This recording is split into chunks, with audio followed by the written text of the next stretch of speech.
আজি বিশ্বনাথত উপস্থিত আছাৰ কেন্দ্ৰীয় ভাৰপ্ৰাপ্ত সভাপতি আৰু সাংস্কৃতিক সম্পাদকৰ লগতে সংগঠনটোৰ কেন্দ্ৰীয় নেতৃত্ব আদিবাসী ছাত্ৰ সন্থাৰ কেন্দ্ৰীয় ভাৰপ্ৰাপ্ত সভাপতি ৰেজন খোৰ আৰু কেন্দ্ৰীয় সমিতিৰ সাংস্কৃতিক সম্পাদক ডেভিড তিৰ্কে বিশ্বনাথত উপস্থিত হৈ কেইবাটাও বিষয়ত চৰকাৰক তীব্ৰ সমালোচনা কৰে। সংগঠনটোৰ কেন্দ্ৰীয় সভাপতিগৰাকীৰ লগতে সাংস্কৃতিক সম্পাদকগৰাকীয়ে প্ৰাক্তন আছু নেতা শংকৰজ্যোতি বৰুৱাক হেণ্ডকাফ লগোৱা ঘটনাক তীব্ৰ গৰিহণা দিয়াৰ লগতে আন কেইবাটাও গুৰুত্বপূৰ্ণ মন্তব্য প্ৰদান কৰে।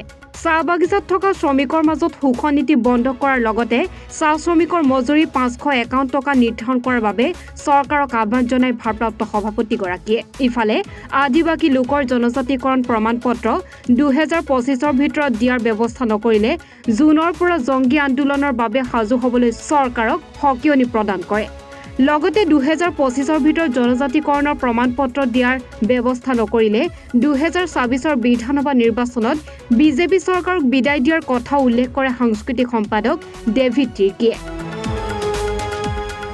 আমি অলৰেডি হয়তো ফেচবুক জুড়ে বা আগত জনালো তো আমি ধিক্কাৰ দিছো অসম চৰকাৰক, কাৰণ অসমৰ আন্দোলনকাৰী যি নেতাসকলক এনেকুৱা ধৰণৰ হেণ্ডকাপ লগাই লৈ যায় য'ত অসমৰ আজি অসমৰ কাৰণে ইমান আন্দোলন কৰি অসমৰ জাতিৰ কাৰণে যি কাম কৰি আছে এই শংকৰজ্যোতি বৰুৱাক যি বিনা স্বাৰ্থত এৰি দিব লাগে। আজি যি এটা বিনা কাৰণত ১০-১২টা কেছ যিটো ধাৰা লগাইছে এই পলিটিকেল ষড়যন্ত্ৰ হয় আৰু এই পলিটিকেল ষড়যন্ত্ৰৰ কাৰণে আজি শংকৰজ্যোতি বৰুৱা এই পলিটিকেল বলি হৈছে। আমি ধিক্কাৰ দিছো অসম চৰকাৰক, কাৰণ অসম চৰকাৰে আজি আমাৰ ছাত্ৰ সংগঠনক যদি সন্মান দিব নাজানে এনেকুৱা হ'ব বিজেপি চৰকাৰ নিজৰ সন্মান নিজে নিজৰ আমাৰ অসমৰ পৰা মানে কাঢ়ি ল'বৰ কাৰণে বাধ্য হ'ব। কাৰণ আজি অসমৰ ৰাইজ জাগিছে, অসমৰ ৰাইজ দেখি আছে চৰকাৰে কি ৰাজনীতি খেলি আছে, কি কৰি আছে। দুই এটা হয়তো ব্যৱসায়ীয়ে যিটো কমপ্লেইন দিছে এই ব্যৱসায়ী কমপ্লেইনৰ কাৰণে যিটো শংকৰজ্যোতিক এনেকুৱা হাতকাৰি লগাইছে আমি ধিক্কাৰ দিছো অধ্যক্ষ মাধৱী ছাত্ৰসন্থাই। আমি হয় ২৫০ টকা আগৰ পৰা অসমত লাগু হৈছে, কিন্তু বৰাক বিলিত আমি দেখিবলৈ পাইছো বৰাক বিলিত ২২৮ টকা পায় আৰু এটিচি বাগান বিলাকত ২০০কৈ কম দৰমহা পায়। এইটো চাগে অসমৰ মুখ্যমন্ত্ৰী কৈছে আৰু এইটো আছাৰ আন্দোলন যে মিনিমাম ৱেজ যিটো আছে ৫৫১ টকা আমাৰ দাবী ৫৫১ টকা দিব লাগে।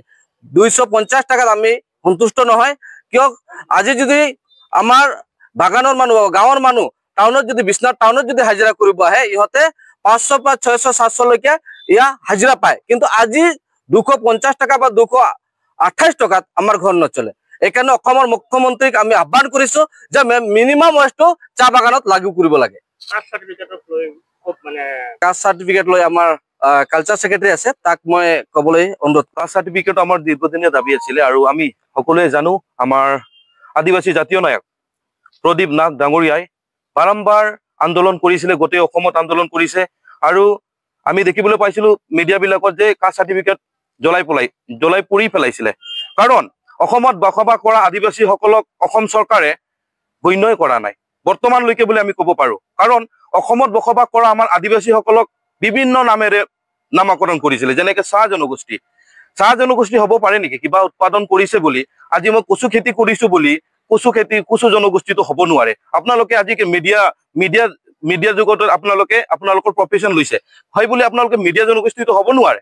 আজি ইমান জ্ঞানী আমাৰ অসম চৰকাৰ, ইমান জ্ঞানী আমাৰ ডক্টৰ হেমন্ত বিশ্ব শৰ্মা, তেখেতে কি বুজি নাপায় নেকি? চাহ জনগোষ্ঠীৰ নামকৰণেৰে আমি আমাৰ অসমত বসবাস কৰা আদিবাসীসকলক চাহ জনগোষ্ঠী এটা নাম দি থৈছিলে, এইটো পলিটিকেলাইজ কৰি থৈছিলে। আমাৰ জনগোষ্ঠীক তাৰমানে কোনোদিন উঠিব নিদিব সেইটো ব্যৱস্থা কৰি থৈছিলে। তো আজি আমি ডক্টৰ হেমন্ত বিশ্ব শৰ্মাক সকীয়াই দিব খোজো, আমাৰ আদিবাসীসকলক আমাৰ নিজাববীয়াকে আমাৰ প্ৰমাণ পত্ৰ দিব লাগিব। আমি ওৰাং হয় ওৰাং হিচাপে লাগিব, কিছুমান মুণ্ডা আছে মুণ্ডা হিচাপে লাগিব, চান্তাল আছে চান্তাল হিচাপে লাগিব, যিটো আমাৰ চাবকাষ্ট আছে চাবকাষ্ট হিচাপে আমাক আদিবাসীৰ প্ৰমাণ পত্ৰ দিব লাগে। আৰু এইটো আন্দোলন আমি কৰি কৰি আজি অসম চৰকাৰে আমাক এটা নটিফিকেশ্যন দিছে যে ডিফিনেশ্যন অফ আদিবাসী বিচাৰিছে। হু আৰ আদিবাসী? তাৰমানে এতিয়ালৈকে গভৰ্ণমেণ্টে কনফাৰ্মে নহয় যে আদিবাসী কোন। আজি ভাৰতবৰ্ষত আদিবাসী বুলিলে আমি সকলোৱে জানো যে প্ৰথমত বসবাস কৰা মানুহসকলক আদিবাসী বোলা হয়। তাৰমানে অসম চৰকাৰে এতিয়াও জ্ঞাত নহয় আদিবাসীৰ ডিফিনেশ্যন কি, আমাক বিচাৰিছে আদিবাসীৰ ডিফিনেশ্যন। চ' যেহেতু নাজানে অসম চৰকাৰে আমি সেইটো ৰেডি কৰি দি আছো আজি আমি সাবমিট কৰিম সো অসম চৰকাৰে এইটো পঢ়ি চাগে বুজি পাব যে আদিবাসী কাক কোৱা হয় তাৰ পিছতে আমি অতি শীঘ্ৰে যদি কাষ্ট সাৰ্টিফিকেটখন যদি আমাক শুধৰণি কৰি নিদিয়ে তেতিয়াহ'লে আমাৰ জুন মাহৰ প্ৰথম সপ্তাহৰ পৰাই জংগী আন্দোলন অসমত আৰম্ভ কৰিম আৰু হিতুৰ জগৰীয়া কিন্তু অসম চৰকাৰ হ'ব আৰু যেহেতু আমাৰ 26ত ইলেকশ্যন আহি আছে যদিহে আমাৰ অসমত বসবাস কৰা আদিবাসীসকলক যদি কাষ্ট সাৰ্টিফিকেটটো আমাৰ সেই 25তে লাগিব এই কেইদিনতে লাগিব আৰু যদি 26ৰ আগত অসমত বসবাস কৰা আমাৰ আদিবাসীসকলক যদি এছটিকৰণ নকৰে তেতিয়াহ'লে 26ত বিজেপি চৰকাৰক বিদায় দিয়াৰ ব্যৱস্থাটো আমি কৰিম